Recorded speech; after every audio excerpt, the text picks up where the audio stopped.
everybody. Oh, that's really loud. My name is Kristina, and I'm a grade 10 student. Sorry, I hate this thing.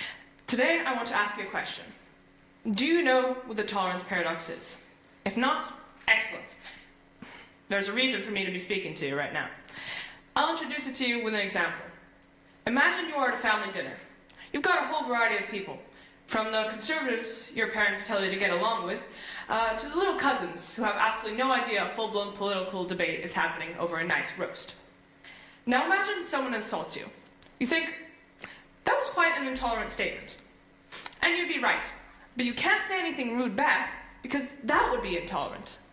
As an audience, you might be thinking, what is this girl talking about? What I'm talking about is the tolerance paradox. To break down this idea, we could first look at the two words that give it its name. So I guess my first question is, I don't have a clicker. Next slide. Thank you. A paradox is a situation or statement that seems impossible or is difficult to understand because it contains two opposing facts or characteristics. Simply put, it is something that seems like it shouldn't be possible. Let's take the Pinocchio Paradox for an example.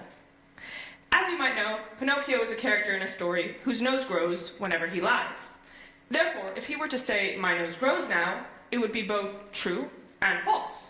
Think about that for a few seconds. It is confusing, right?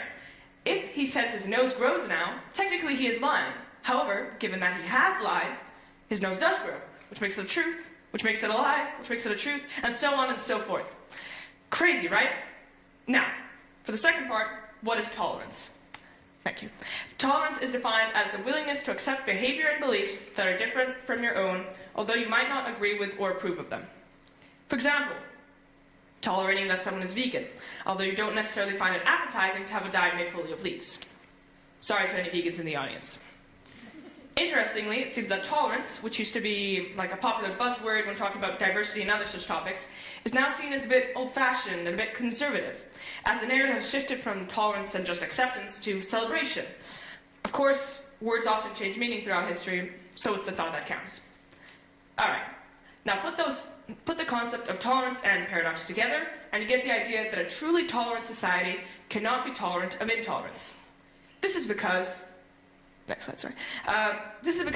philosopher Karl Popper states, if we extend unlimited tolerance even to those who are intolerant, if we are not prepared to defend a tolerant society against the onslaught of the intolerant, then the tolerant will be destroyed, and tolerance along with them. The idea of the tolerance paradox was first defined in 1945 by aforementioned Austrian-British philosopher Karl Popper, and then in 1971, US philosopher, what was his name? John Rawls brought his own ideas to the table. In all honesty, this paradox isn't that complex. It seems to only be a paradox in theory. In my personal opinion, it makes complete sense. Of course you can't be tolerant of the intolerant, because they will just destroy your tolerance. On the other hand, someone could just tell me that what I just said means I'm not tolerant, as I wasn't willing to accept beliefs and behaviors different from my own. Somewhere you might have seen this paradox in, and forgive me for venturing into this, is American politics. As you might know, the US has a bit of a divided political spectrum, with a lot happening on the far right and far left of things, but the center being mostly ignored. Although there is free speech in the US, it seems that some people speak much louder than others. There's a common phrase that encapsulates how this paradox operates, and this is, "so much for the tolerant left." Now, this phrase has become sort of a joke, but the idea behind it is that the far right, which is generally more conservative, it believes that the left, which is generally more liberal, is hypocritical, as it preaches tolerance, but it does not tolerate the right's ideals. Hence, the tolerance paradox. But this shows a deep misunderstanding of the way the world works. Because what the tolerance paradox is common sense. Of course, one should be tolerant. People should have the right to their own opinions and ways of life.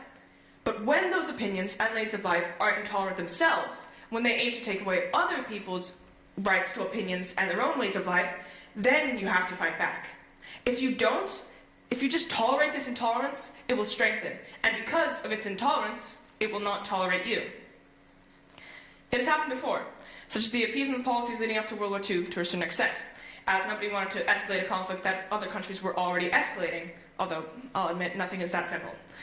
It is happening now, as people such as Andrew Tate are given platforms to reach millions of people, only being banned after people have already heard too much. And it will happen in the future. It even happens in your life, such as when your teacher tells you you can't punch a kid in the face after they drop kick you in the stomach.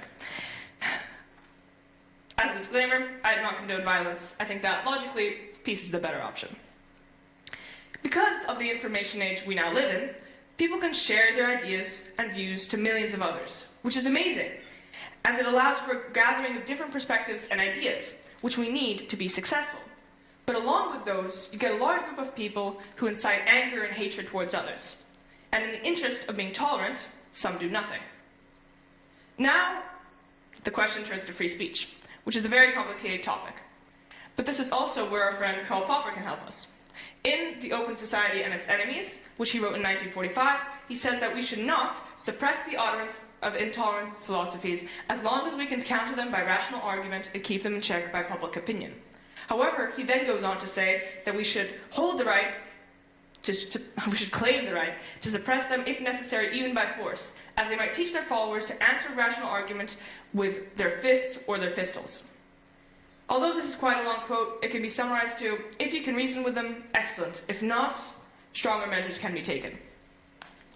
Free speech is important. Of course it is. It is the basis of our society. It is how we don't turn into autocracies, stagnant societies where dreamers don't dream and creators don't create. However, there is something that I sense in society, where we seem to think that free speech means that anyone can say anything they like. This is where I disagree. There is a large line between free speech and hate speech. I would hope that we have learned enough from history to feel confident that we can differentiate these two, that we can recognize which kind of speech can lead to destruction. I'm not claiming at all to be a master strategist or Greek philosopher, and I'm not saying that you should cuss out your relatives.